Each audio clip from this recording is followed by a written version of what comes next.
நம்ம எல்லாருமே இனி வரும் காலத்தில் சோத்துக்கு சிங்கி அடிக்க போகிறோம் என்ற மாதிரியான ஒரு நிலைமை தான் இலங்கையில் இப்போ பதிவாகி கொண்டிருக்கு. என்னென்னு பார்த்தீங்கன்னு சொன்னால், அநேகமான மாவட்டங்களில் இருக்கிற விவசாயிகள் தங்களுடைய நெற்களை விற்றுக்கொள்ள முடியாத ஒரு துர்ப்பாக்கிய நிலைக்கு தள்ளப்பட்டிருக்கின்றார்கள். இது இப்போ எங்களுடைய மட்டக்களப்பு மாவட்டத்திலும் கூட விவசாயிகளின் போராட்டம் இப்பொழுது ஓரிரு நாட்களுக்கு முன்பு நடைபெற்றிருந்தது. அதே போல இத்துடன் எங்களுடைய கால்நடை வளர்ப்பாளர்களின் போராட்டம் 1012 நாட்களை கடந்து சென்று கொண்டிருக்கின்றது.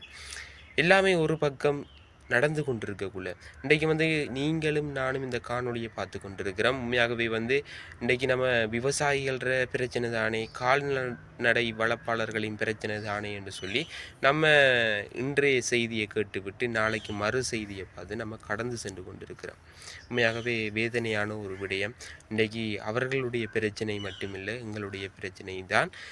என்ன விடயம் என்று பார்க்க போனீங்கன்னு சொன்னால், இன்றைக்கு நம்ம சோத்தில் கை வைக்கிறோம்ண்டா அவங்க சேத்துல கால் வச்சா மட்டும்தான் நம்ம சோத்தில் உண்மையாகவே கை வச்சு சாப்பிட முடியும் என்றதை மறந்துடாதீங்க அன்பார்ந்த மக்கள். இன்றைக்கு கடந்த கால அரசாங்கத்தை போல இந்த இருக்கிற அரசாங்கமும் இப்படி பார்த்தும் பாராதபடி சென்று விடுமா என்ற ஐயம் எங்களுடைய மக்களுக்குள்ளே எழுந்திருக்கின்றது.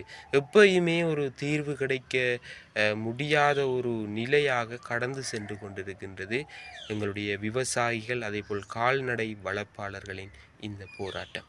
இதுக்கு தகுந்த தீர்வு யார் வழங்கப் போகிறார்கள் என்கின்ற ஒரு கேள்வியும் எங்களுக்குள் எழுந்திருக்கின்றது. உண்மையாகவே தற்போதைய அரசாங்கம் நினைத்தால் நிச்சயமாக இதற்கான தகுந்த பதில்களை பெற்றுக் கொடுக்க முடியும், தீர்வுகளை பெற்று கொடுக்க முடியும், உடனடியாக பெற்றுக் கொடுக்க முடியும். அவ்வாறான ஒரு அரசாங்கம் தான் இப்போது இருக்கின்ற அரசாங்கம். இந்த காணொலியை அரசாங்க பிரதிநிதிகள் நீங்கள் பார்த்து கொண்டிருந்தால் தயவு செய்து எங்களுடைய விவசாயிகளுக்காக, அதே போல் சித்தானி பிரதேசத்தில் 1012 நாட்களாக கடந்து சென்று கொண்டிருக்கின்ற எங்களுடைய கால்நடை வளர்ப்பாளர்களின் போராட்டத்துக்கு தகுந்த பதிலை அளிக்குமாறு இந்த காணொலியின் மூலமாக எங்களுடைய விவசாயிகள் மற்றும் கால்நடை வளர்ப்பாளர்களின் ஒருவனாக நான் இந்த இடத்தில் வேண்டுகோளை விடுக்கின்றேன். தயவு செய்து அன்பார்ந்த மக்களே, இந்த உரிய அதிகாரிகள் இந்த காணொலியை பார்வையிட மட்டும் ஒருக்கா ஷேர் பண்ணுங்க.